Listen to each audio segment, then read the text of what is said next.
You're right. Hey, Pookies. Welcome to the first episode of Sober Shawtys. Can we start that over? Oh my God. Sorry, I was ready. Okay. She's so nervous. Woo! Okay.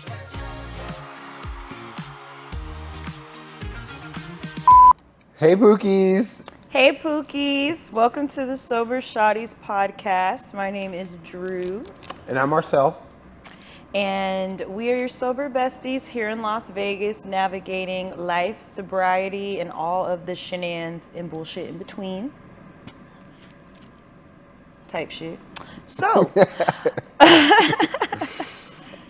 how did we start? How did we get here? I mean, we started like back in high school when we were just, partying hard. High school? Drinking You liquor. Was drinking in high school? Oh, I've been in it. I didn't know that, actually. You've been drinking since high school, deadass? I was drinking since like 10th grade. Are you for real? Thought I was the coolest fucking person. Staying out, fucking being rebellious. Really? Yeah. Do you think that had to do with you being in sports, or were you like popular in high school? Or I think that my brothers were a lot older, so I was kind of an only child because they were kind of out of the house by the time I was, in my teenage years. And so like I had like a lot of time by myself. So when I did start like finding friends and stuff, maybe they weren't the right crowd to be in, because I was in this middle ground of being an athlete, but also being like wanting to be in the in crowd. So it's just this weird like finding myself kind of situation. Mm-hmm. So I always battled with that until honestly I became sober 2 years ago. But I've always battled with like the health and well-being of like what I want to do with life, but also like the party lifestyle that like has kind of been like embedded in me. So that's really interesting you say that, because I think when we start to talk about addiction and things and how it looks differently for everyone, there's a lot of us, myself included, the functioning type, or, hey, I'm still hitting the gym or still doing those things. Meanwhile, like I'm consuming over 600 calories in alcohol a day, or I don't know if for you, but when I would drink a lot, I would miss meals, or end up kind of binging on the one. Exactly. So, yeah, I think that's a really good point to bring up. And like I said, I didn't know that for you it had started, in high school. And I don't have the studies, right here accessible to me, but I know that there is research with the links of like the earlier you start, how the harder it is to pull out of it. And how you're more susceptible to just being, locked in, clocked in, being a little alky later on in life. And of course, the culture in the country, just like for me, I started in college. I went to a party university. And while I remember right before I went to school, I had my first experience with drinking. Me and some friends had a kickback. Had one of our friends' older sisters get us the alcohol. I remember Sky Vodka, the 1.75 liter of barefoot Moscato. Super bad of it all. Like, just raggedy. We made Jello shots. They were so nasty. Smirnoff, like low vibrational. I mean, all of it really is low vibrational, but very like bottom of the barrel what we could get our hands on. But we was lit. So it didn't matter. We had alcohol. And I remember I told myself I wanted to know what it felt like before I went to school, because I knew I didn't know anyone really there. So I didn't want my experience to be, with people I wasn't familiar with. And even from that very first interaction, some shit had went down. Like it got kind of weird with the guy there, and that's like ground zero, day one. And I didn't, tap in for a while, but I had ended up drinking second semester of my freshman year. And then gradually as the years went on, it just, increased until I'm 21 and able to now, encouraged people are buying me. Look, like it's part of the culture. Yeah. I was very much shocked with some of my friends who weren't drinking them because it was like, why? Or why? What do you mean? And the parallels, let me tell you, honey, being the person on the other side not drinking and people asking you that, it's just, what would it be, 180 or 360? I don't know. But, it's definitely a full circle moment to now have a different kind of empathy for that and understanding. And, I just wasn't there. I didn't even see that. And like I said, I think it's set up for us to not see it. It's part of the culture here. Like, that's how you're cool and connection and socializing. And it's only till you really step away, you see how much it's in everything. And like, I feel like no matter what people say in those times, for example, like my mom was like, why are you doing this, blah, blah, blah. It kind of like drives you to do it more because, that rebellious kind of like mindset of like, this person's not going to be able to, this person's not going to tell me what to do. I'm going to do it anyways. And psychologically, you're kind of doing it on purpose just to know that you have power over yourself when you're just kind of like biting yourself in the foot even more. And I feel you on that. Like, I don't know if it's a reverse psychology thing, but when people, for example, when, in dating or going to things now, and I've had, someone I was talking to like, oh, you're not going to take a shot for me. And in my head, to your point of like, it almost motivated me in a weird way. Like, you think I'm going to fold for you? Yeah. Like I would give up. And at that point, how many months in was I? Maybe like 7. You think I'm about to, for you? I was like, you're not that special. If I were to partake, and God willing, hopefully never, but if I were to, it wouldn't be for this. Yeah. Why would I do that? Yeah. So it does kind of motivate me in a different way, or just even the more time that's put in. Now we're doing a podcast. Like, there's more things that just are cementing in the decision. And, it's like, I don't want to let myself down, but I don't want to let down everyone else who's been a part of the journey and supporting, pushing for you, pushing for your success. So my name is Marcell. I am 720 days sober as of today. My sober anniversary is July 13th, 2023. Literally that day I was still, the 12th, I was still drinking alcohol. I was like, I'm going to have one last get that last. I'm going to have this one last hoorah. Honestly, that day when I was drinking, thinking like, I need this last one, I felt like that, like you said, low vibrations. Like, there was no reason for me to drink that day. It's like I could have started then, but it was like there was something in me that was like, no, that devil on your shoulder. Just have one more. You weren't maybe ready. you're gonna have fun. And I didn't, and it was just like I was drinking, wasting money. Number one, and I was just at the bar, just like thinking I needed this as this one last thing. And I went home and just like went to bed, and like the next day I felt so excited about life and like just so excited about like what is to come with this, and like meeting where we are now is it was all worth it for sure. Ooh, I love that you said that, especially talking about that last. Some people don't know that it's the last day, of them doing whatever. For me, I think I said it earlier. Now I can't remember, but I'm 18 months as of yesterday. Year and a half. You said 584. No, it's like 548. Something like that. But we're 584. No, 548. Okay. Congratulations. Thank you, because baby, whew. The relapses. I know. To get there. Yeah, and honestly, part of the journey, babe. I don't think you can.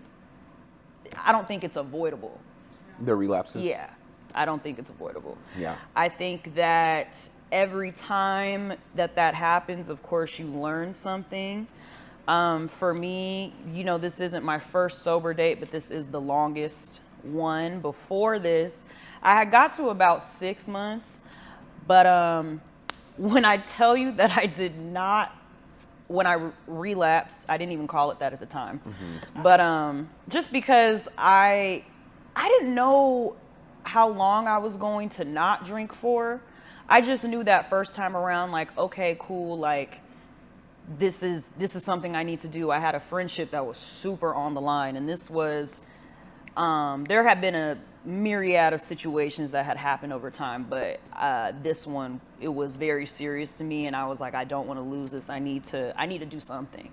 But you know, I thought like, okay, I can go back to you know, moderation, like a cool, I'm cool now. And you know, I learned from that. Let's see, this What happened. does moderation look like for you? Non-existent. Like, or at that time, at that time, what did it look like for you? What was moderation? Moderation to me was, oh, I can have a glass of wine at home, and I was able to do that. That was fine. You know, for me at home wasn't ever really the problem. It's once I got outside, you know. I was very, very much social, very much a banshee, you know.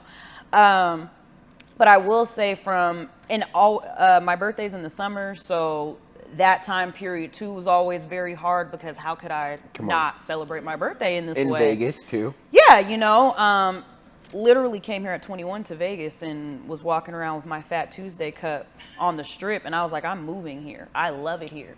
I ain't drink all day and it's okay. You know what I'm saying? And I ended up moving here 4 years later, and I did exactly that because, mind you, 25 moved here. The pandemic happened the year after that, and this may be unpopular, but being sober was nowhere near on my mind during the pandemic, and I'm grateful for that. I had a ball.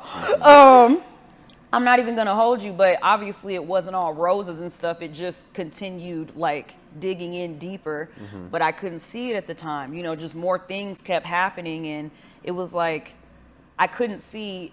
You know that episode in SpongeBob when he's like the hall monitor or whatever, like security, and he's looking for himself on the wanted poster, and he's right next to it. You know what I mean? That's what it was giving. Like, come on, analogy. Who's responsible for this? And it's like, bitch, you, babe. Like, it's you. You are the menace in your own life, and you can't even see it. But I say all that to say, when I had relapsed, I didn't stop drinking again until August 2023 when I did a sober month for August. Oh, that's right. And when I had relapsed, I had turned 29, so it was like May. What year was that? Girl, what year was that? 2023, 22, something around there. Anyway, drank almost every day for like a year and a half. So then I get to August. We went to Renaissance. You had just started. You were about a month in, maybe even 5 weeks at that time. And I had done the month. And I was thinking, you know, like, okay, I feel good. But it was a hard month. It was very summer. trying for me, like just emotionally, you know. But as you know, like I had some big things happen that summer, and I knew like my time was coming to an end. I just didn't know how I was going to get there, but I knew like, you know, we cannot sustain. So after August, I went hard from September all the way up to New Year's Eve. And that last night, I woke up on New Year's Day and just was like, I'm doing dry January. And that was like kind of the excuse I needed to tell myself, because with an addiction mindset, I feel like, you know, we really like patterns. We really like streaks and stuff. So maybe this is like ADHD too. Yeah. Undiagnosed, you feel me? But we like the sequence of things, and I knew, I was like, if I can do dry January mentally, I'm gonna be like, well, let me see if I can get to 60 days again. Yeah. Could I celebrate a birthday? I have not had a sober birthday in over 10 years. Could I do that? Yeah. And then it turned into, can I do the summer? Well, you know, what if I hit a year? And then, you know, it just like same thing, like 18 months, let's go for 24. Wow, 2 years. Okay, what about the next birthday? So that's kind of a little bit of how we arrived here. Brief explanation. Yeah. But, you know, context, and we'll definitely get into that more as we go on. But I I didn't know it was my last day, but it's like I woke up similar to you the next day and was just like, How I'm long here. can I do this for? Yeah, I was like, let's do dry January. Yeah. And, you know, that's even like I said, we're going to get into it because even just that month, I feel like we could do a first month episode. Like, what was your first 30 days like? You know. Oh, we're going to get all the way into it. This Right. is Can we just write that down? First 30 days. Episode 1. Right. So, how did Sober Shawtys start? Okay, boom. I'm actually... This is our favorite. It's literally my favorite because when I got on the wagon in January, that's when we started like linking up. Having to. Yeah, because, tidbit, first time around when I tried this, and I think honestly for you too, like we didn't have the community piece. The community part, like I said, trying to just do my own thing. And this time around, like I had reached out. It's like I realized, oh wow, like you've actually been sober this whole time. I didn't even notice that, partially because I was, you know, out here wilding. But you know, like we have to. Hey, yeah, we had have to. I had to get to my own, I don't even know what the word is, but like I had to arrive. So once I arrived, and I think it just started with like coffee. You know, one time like I went to coffee with you, you were studying for something, or we were just hanging out, and truly the rest was history. We just started we did yoga together. Yeah. We were doing yoga together. Yeah. And you know, that was on Sundays, and then we would you know, maybe go get brunch, go to the gym, and we just started talking. Yeah. And that was what were you gonna say? Yeah, so to piggyback off of that, me and Nikki Saturn actually were trying to find a community too, because he kind of got sober with me, or we started our sober journeys at the same time, but he obviously had his journey separate than mine. But when we started together, we started going to AA meetings, and like we tried to find AA meetings in the community, but they were just like, and this is gonna sound crazy. AA meetings was scary. This is gonna sound crazy, but the AA meetings and the NA meetings. So AA is Alcoholics Anonymous, NA is Narcotics Anonymous. And there's different types of meetings that are in the community, but we tried an NA meeting and an AA meeting, and it was a combined one, and it was like homeless people, and like I'm not judging, but it was like homeless people. It was people that like just got out of jail. Like it was people that had to go there mandatory because they were on parole. Like we just couldn't find, and like again, I'm not judging, but like we weren't in that mindset as this circle of people, you know? I would even say too, something that I know, like, could be wrong, but I think when you bring yourself to AA, first of all, there's the whole mental, like, do I really have a problem? Yes. Then you go and you see people who you might think, oh, well, it's not that bad. Like, I'm not like that. You're still trying to separate yourself when it's like, nigga, y'all both here. Right. Like, so, you know what I'm saying? It looks different it looks different, but it gives you like a false esteem. I feel like it can almost boost the ego. Like, well, like I'm not that bad. Yeah. And a lot of us leave AA after that because it's like, you know, I've heard that experience before. Like, oh, I went to AA and it was like, oh, well, this isn't for me. Yeah. I'm not like them. Yeah. I went to AA the first time and it was like, oh, I am kind of like them. Mm-hmm. You know, we're not that different. Mm-hmm. That's crazy though. Because, and then it just made me feel like, whoa, a lot of our stories are very similar. Mm-hmm. And I know, like I said, it can work in the reverse for people like, oh, I don't need to do this. I don't see myself here. These people aren't my people. Mm-hmm. I did feel that, but I also was seeing a lot of parallels like, well, wait, how am I so different? And then we also have, you're saying something that I felt directly. Yeah. So it made me curious. I never went to another AA meeting after that in terms of the traditional go in. Yeah. But I started to connect myself with, I found a podcast called Exactly. Sober Black Girls Podcast, and they have online meetings.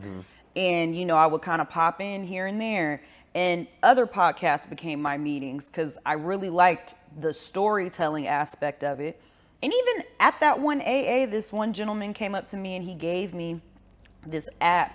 Older guy, like I think he might have been an Army vet, like smoking a cigarette outside. He literally looked at me and was like, hey, there's other meetings too that you might like feel better about, because I was the only Black person in there. And I never went to the one he suggested, but I just appreciated the 100%. gesture, like, and even peeping that, because Yeah. there are, in traditional AA, they don't like to talk about the intersections. Race, class, and gender, that also impacts addiction and how that functions in our lives and all of that as well. And that was like a piece missing for me. Yeah. So I didn't feel like I was too different from them, but I didn't feel like that was my community either. Yeah. Yeah. So when me and Nikki Saturn went to these AAs, we were just like, it's kind of a lot. We don't know if this is our field. Right, And our then vibe. I think I told you about this and like how we were kind of struggling trying to find one, and I asked you for recommendations, and then you did tell me about the Sober Black Girls one. I think you told me about a couple more, but most of them were either online or podcasts. So with that mindset, it was just like, okay, there's obviously so many different personalities and so many different stories in this alcoholic or sobriety community.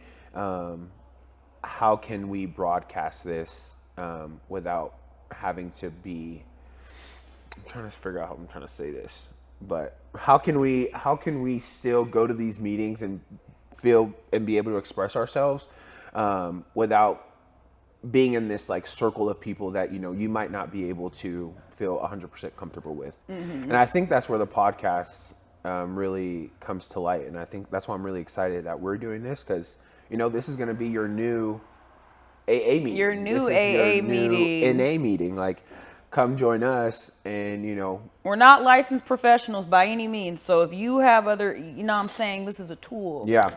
A tool. It's a meeting for us, and Yeah. hopefully it ministers to you. And Yeah, like please communicate with us, like chat with us. We'd be more than happy to sit down and just listen to you. Like, there's nothing better than just to be heard. I think that's one thing that me and Drew kind of like learned from each other in this journey that we've been doing so far, is that hearing each other's stories and like kind of learning, even though the stories aren't the same, kind of learning about those and grabbing what we can from those and utilizing those for ourselves is what we're doing right now, and it's working. It's working. The proof is in the pudding, honey. Especially when you see the difference. Like, in future episodes, I feel like we could, get more into what has changed. If you knew us before, no, you didn't. But if you saw us prior to now, I can't even explain. Like, not to sound vain, but man, we've been putting in that work. We've been putting in that work. We've been putting in that work. Like the change inside and out. It's you can't not see it. I think they started, so like we called them Sober Sundays. So the Sober Sundays were basically an opportunity for us, because I think at that time we had Sundays our off. schedules worked out to where we had Sundays off. We had an opportunity to whether we're going to go on a nice long walk, whether we're going to figure out if we're going to go find some yoga studio to go work out in, or just go get some coffee. Those Sober Sundays were really important to us, and we really utilized those days to, pour out everything we're feeling about our sobriety. And then, obviously schedules changed, life just got busier, and it was harder to do those Sober Sundays. So we just would jump on a phone call. We would grab a coffee on the way to work. Yeah, FaceTime. FaceTime. It wouldn't be so day dedicated. It would just be whenever we can grab each other's attention, we would utilize that time. You know what I just thought of? How this, okay, we were at your house, and I remember Nikki came home, and he was like, what is this, a meeting? Like, he's like, oh, y'all having a meeting? Yes, we being are. funny. And that's like, and I was like, yeah, we are. Would you like to join? Because we're sitting here, and I think he honestly sat down and we all, because that's what it was. And I think from that point on, it clicked in my head, like, oh yeah, that's what we're doing here. Yeah. Like, it's just us two, but it works. Yeah, it works. And that was the lifeline, you know, like our little group chat. And I started saying, especially when I needed one, like, hey, I need a meeting. Yeah. Because yeah, I remember when you were in Italy or Mexico. Yes, I was in Italy. And your parents were like drinking, and you know, it was just like you called me or FaceTimed me and was like, "Hey, yeah, we're out here." It was Italy. In the middle of the night in Italy. I don't know if I can do this. I was having a hard time because the last time I was in Italy, you know, I was drinking and just a really like, you know, unfortunate situation happened, and I, you know, alcohol was at the center of it, and it had haunted me for a very long time, just processing that and being there again, having the opportunity to have a different experience. Like, first of all, that was so profound to me. Wow. And being able to change the narrative and like see the growth. And it wasn't that I wasn't proud of that, because I even had said, you know, I get to do this, I get to be sober, but it still is the romanticizing of like, but I'm in Italy right now and like everyone around me is having a glass of wine, you know, and like, why can't I have a glass of wine and be normal and be regular? Why do I have to act a fool? What's wrong with me? When really it's just like, I know, and I was saying this to you, I know what the facts are. I know a lot of people, like, it looks like that, but that's not how it is. I know in my own family, like, what some of the dynamics are, you know, how we use things to cope. I know the reality of this, and still I'm looking at something that is like an old friend to me who's like, you know, hey girl. And I have to be like, hey Pookie, like, you know what I'm saying? And stand in it. And that just was like, it was tough. Like, on top of, you know, this is celebratory and everyone here is seemingly like using this to have a good time. And I remember I called you up, literally 9-hour time difference, like, hey, I need to just process this. And I remember being upset, like, you know, I'm this is a weird feeling right now, but no one understands. Yeah, no one really, you don't get me. You don't get it. You don't get it. Yeah. And even though, you know, my parents had come outside and like showed me love, and I just was like, I remember my dad was like, what's wrong? And I was like, I'm just having a hard time.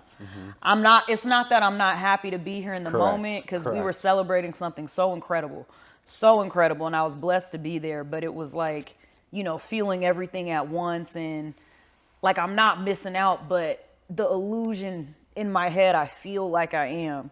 And I'm only like, I hadn't even turned a year yet. I think I was 10 months at that time. So, and the year is right in sight. And I'm like, I know I'm not about to mess this up here, but like, I kind of want to do this right now. So I had to call on the team, and, you know, again, thank y'all, because that was literally like, I had to feel it. I had to be in the moment and process. And then I was okay the rest of the trip. And also that trip was so crazy. I didn't even have time to really, you know, and yeah, like, that was, again, example of the meeting. And at any time, any place, anywhere, you know, we have utilized that. Like, hey, are you free? Because I need a meeting right now. Yeah. Because it is like that. So these will be an extension of the meetings. These are just more meetings. More meetings, yapping, podcasting. The world needs to be a part of the meeting. So for personal reasons, I mean, this might get a little real, but for personal reasons. Well, we here. As a child, or like in my, you know, adolescent years, I would, you know, most of my family gatherings or most of my family events were solely based on who could get the most fucked up, you know. Seeing that as a kid, seeing that like in this family environment constantly just made me like grow up into thinking like, this is what, this is what it is. Like, we all get together and have a good time and see who can last the longest. And like kind of like getting that in my head constantly. And then like I said earlier, going into, my teenage years and seeing that and seeing, wanting to be a part of the in crowd and, seeing how the family dynamic mixed into like, my own high school dynamic and jumping into that and utilizing what I've seen from my family and like, hey, like I can be the most fucked up. And then, taking that on, moving to Las Vegas and being in Las Vegas and like really like top tier, who can get the most fucked up, who can stay out the longest, was just something that was constantly surrounding me. I was never surrounded by, but if you're gonna like, weigh that out, I was more surrounded by people that were, wanting to drink and wanting to party rather than people that were motivated and like inspired to do better. So I do want to choose a sober lifestyle just because of my past, family trauma of alcohol and my past trauma of like trying to or think that I need to be the drunkest to have a good time or be the center of attention, when I have my own power in my own ways. And I've like finally came into that in sobriety. And I feel like with sobriety now, like that light has finally, started to really shine. And that's why I chose it. For me, I don't feel like there was any other option because there were so many little synchronicities happening and things that were lining up for it. On one hand, I don't think I ever really stood a chance against alcohol, just with like the family makeup. It runs in the family. Exactly. And then, like I said, the culture of drinking, specifically in America. A lot of us don't stand a chance. It's quite literally a drug, and it's one of the only ones that you will get questioned for why are you not partaking, and one of the ones that we ignore, the death toll and all of the things that destroys lives, families, everything. And I just started to go down a road and things started happening, legal trouble, getting arrested, things like that. And still that situation, once the DUI reckless driving happened, that was the first time I had kind of like thought to myself, okay, maybe there might be a problem. Because I was forced to take a class. I had got a lawyer. I needed it to go away. Like I was like, I'm moving to Las Vegas. I need this to be gone. The DUI? And yes, like quickly. And I got a lawyer, first offense. He was just like, all right, cool. Pretty much like we can make this happen, but there's going to be some things that you need to do. So I was trying to get ahead of it. I had started to take the classes and I did an assessment. And on one of the assessments, I answered the questions honestly. I answered them honestly. And the results came back and they said, baby, you need to be in treatment. Damn. And I remember my lawyer was like, do you want this to go away? And I was like, yeah. He's like, okay, I'm gonna need you I had to pay to take the test again. Mind you, it's like $100. Pay to take it again and essentially like answer the questions differently. Because with this, I can't help you. It's saying you need to be at least inpatient, not like necessarily rehab outpatient, but like a in-person 3-4 times a week. Like, because the rate that you're at, but to me that was normal. What do you mean 5 shots, in a session, or like, okay, I drink like 5 times a week. So what? Like, that's what we're all doing, and at the time it was so normal. So like, yeah. I was confused. I was having like a complex or like a conflict. Because on one hand, my lawyer, my friends who I'm talking to about this, they're like, you don't have a problem? They were almost angry. Like, what do you mean? Yeah. Whole time though, it's because why are you being so if hard I on have yourself? A problem, well, not even that. If I have a problem, that means you do, because we do the same thing. We're doing the same thing, and now it's kind of forcing you to look at your intake, because it's like, Well, literally, like, one of my best friends, we do this every night. Like, we're starting to get into other things too. So if I have a problem, that kind of means you do too. And we had already lost, like, someone in our community, 2 best friends driving under the influence. Shut up. Like somebody that we knew very closely, rest his soul. So there were things starting to happen that, again, like, it wasn't all the way clicking, but that was the first time that I was like, well, maybe I might. But again, the people around me were just like shutting that shit down. Like, no, you don't. Like, don't be so hard. Exactly. Don't be so hard on yourself. What are you talking about? You just had a rough night. Like, whatever. Like, just lighten up. Just slow down. Yeah. Moderate. Take a break. You don't got to go so crazy. You don't have to go so crazy. And of course, like, yeah, I took a break. I stopped drinking for about almost 30 days. Christmas Eve. Look at that. Christmas Eve. I started back again. I was with family. It's the holidays, whatever. And the next month I moved to Las Vegas and I couldn't drive. My license had got suspended. So that was part of the thing. I got the charge reduced, but my license was suspended, couldn't drive, moved to Las Vegas. Can you imagine? And again, but this is a part of like the journey in a 6-year span, like that was like, I feel ground zero, like, boom, this is the first thing that made me kind of think to myself, maybe there's something here. But I didn't go to another meeting or do anything really in regards to alcohol until probably about 2021.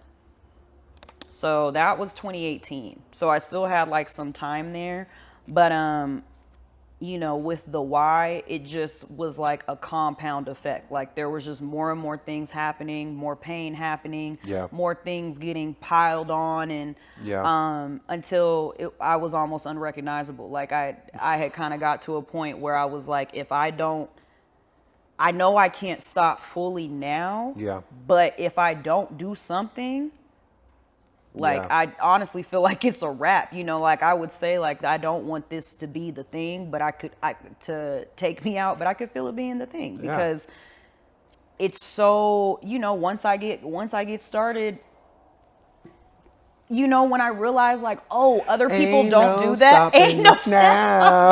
We're on the move. We're on the move.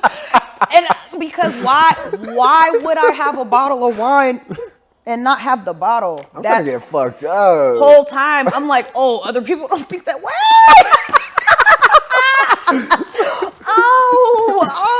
Yo. Yeah.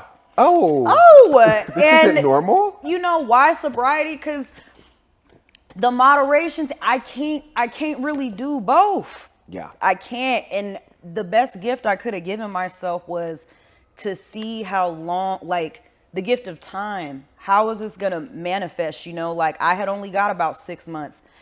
And it's funny because the first time around, I didn't even see, like, the changes that were starting to happen. When you got sober? The first time. Okay. So about, like, that 6-month mark, I genuinely feel that's when, if you keep going past that, you're going to really start seeing results. Yeah. I kind of folded around that time. But, the next time around, even this time a year ago, I just said time like 6,000 times. Time. 6,000.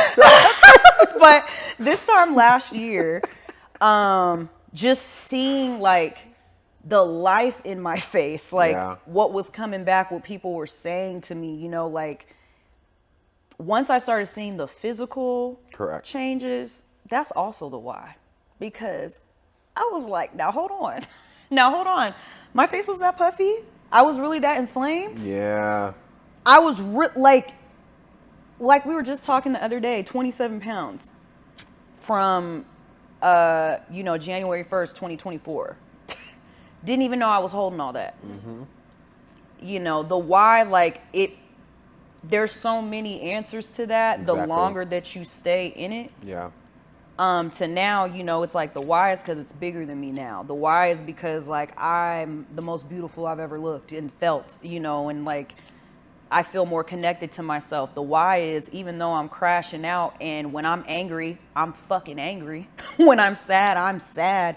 But I've just been numbing that out for so long. Like you know, my body still almost 2 years in, and I know you feel it too, where I'm still like regulating and trying to find my baseline because I've spent so much time ungrounded and not connected to myself. So, you know, my body quite literally is a year and a half old. That ain't shit. 1.5, like a year and a half in it. After years, like a whole decade. Yeah. You know? Do you remember in 2023 when I was like in and out of the hospital? Yes. Like in and out of the hospital. Don't talk about in it. Like, That's a milestone. like that Huge. shit was crazy. Like, if I didn't have Nikki Saturn, like, I don't know if I would have, you know, even made it. Like, I passed out walking to the car before. Like, the ambulance had to come pick us up. Like, the why is just every. The list. And remember, all of us at that time, none of us were thinking, "Oh, it's the drugs." No. Like none of us were putting two and two together. Like, hey, this is all connected. You want to know why you're so fucking miserable, or why your health sucks, or why like all of this is happening? Can we cut? I have to pee. Cut. Sorry, I had to pee, y'all. Always have to pee. The bladder is crazy. Yeah. If you know, you know. I'll pee anywhere. We know. You know what? Side note, actually, quick little segue. We can talk about funny moments. The amount of pictures. So I had a homegirl. We used to send each other pictures of when we would either like have to pee in random places or like throw up. Literally, this used to be a fun like. Shit we would laugh about. This was funny. Right. Sending each other pictures. And I'm like, the call was coming from inside the house. We would pee, like, anywhere I had to, because of course, you know, you're drinking. Once you break the seal, like. It's over. I don't know how many parking garages in Las Vegas probably got, like, a clip of my cheeks, like, somewhere. Peeing on the side of the car. Nikki Saturn would be pissed every time I'm just whipping it out. Just peeing. Or throwing up, like literally, we're like, and that would be the thing, like, oh, let me throw up real quick. That was so normal. It really was. And then keep going. Yeah, like, oh, let me reset. just real quick, let me get right. What the fuck? Yeah, and then now, right. And then now, you know, when I had stopped drinking this go around, the first time I had thrown up, it had been months. And it like kind of hit me like, I was doing this like weekly. Like, I mean, depending on how much I was drinking during the week. You threw up because you were drinking? Yeah. Or like I knew in the morning if I felt crazy, like I'd have to like throw up. Yeah. Like to reset. Would you do the like? Yeah. Oh, okay. Yeah. And I then would like just maybe have a beer. Put my finger all the way down my throat. Like I didn't even care. I had to throw up. Yeah, I had to throw up, and then I might have a beer. Like, I'll have a beer. And I go buy a case of Heinekens and then have anxiety all fucking day, which is something we're gonna get into, because that is probably the worst part about all of it, the anxiety, absolutely. Yeah. So you know, yeah, that was so fun. It was so fun. But yeah, dating sober, that's its own can of worms. Yeah, man, oh my God. Dating sober, that'll be its whole own episode, truly. Yeah. No, it definitely will. I see why they say in AA, like, give yourself a year. They hate that. To date? Yeah. Oh, wow. They said, but, you know, I didn't go to traditional. I kind of did that in my own way. Like, I mean, even still, I haven't had anybody who I've committed to as my partner. But, you know, this year I've been, like, dating a little bit more, and we know. By golly, whoo, it's like a 90-day turnaround max. Like, I feel like, ugh. I feel like it's like, I mean, I'm partnered up, but like, I feel like when you're dating, it's like coming out. It's like you have to constantly like, I'm sober, you know? Yeah. Or like, I have 2 kids. Like, it's kind of like that thing where you have to disclose. And I mean, it definitely, it's an interesting conversation starter, and it weeds out some things, because I get a lot of interesting responses from that.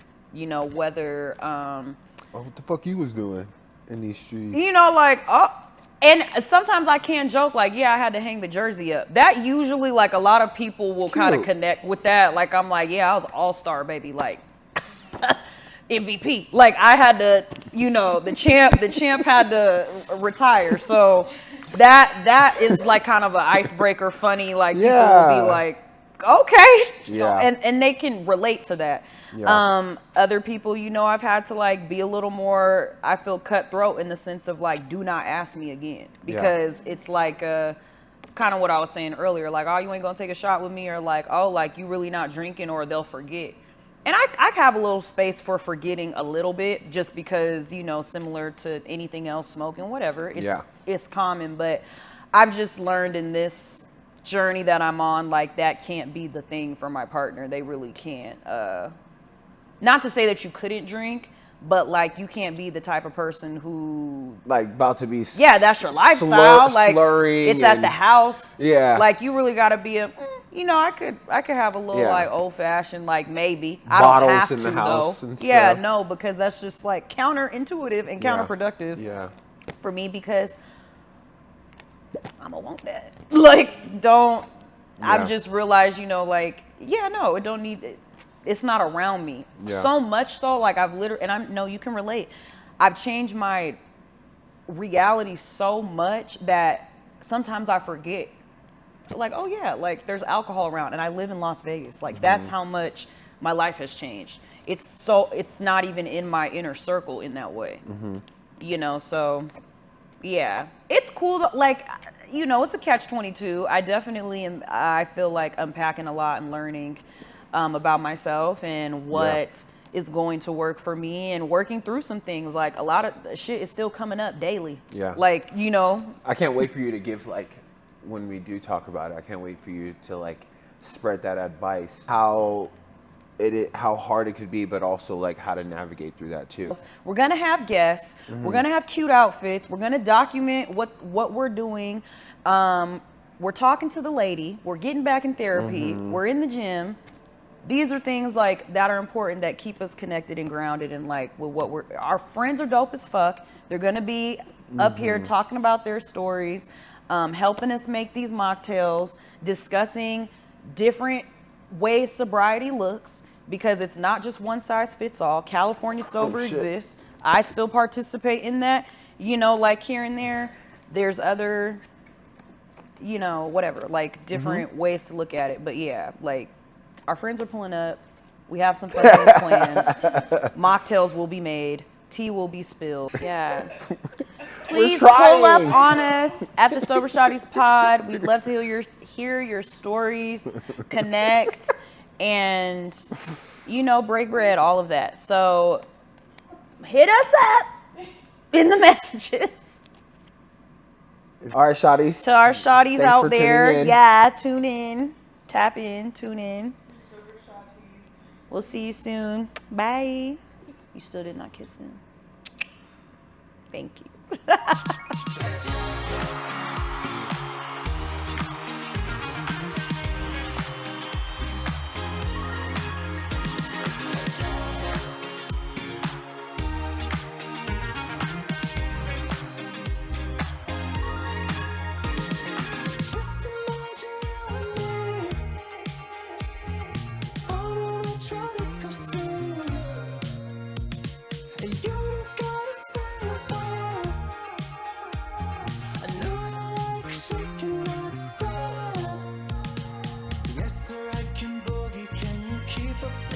The bloopers. Oh my God, that's gonna be so funny. We love the bloopers. Wow, we're here. We did it. We're really, wow. Wow! And it just looks so cutesy. It's okay, we can cut this. It's fine. Yeah, oh, well, we'll definitely cut that. Come on, blooper. Let me go get some stuff for you. Let me grab some paper towels. Oh my God, what the fuck?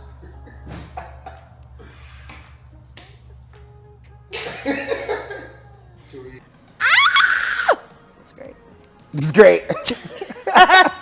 We did it. Wow, we are wrapping our first podcast episode in July. Wow. It's a wrap. It's so surreal.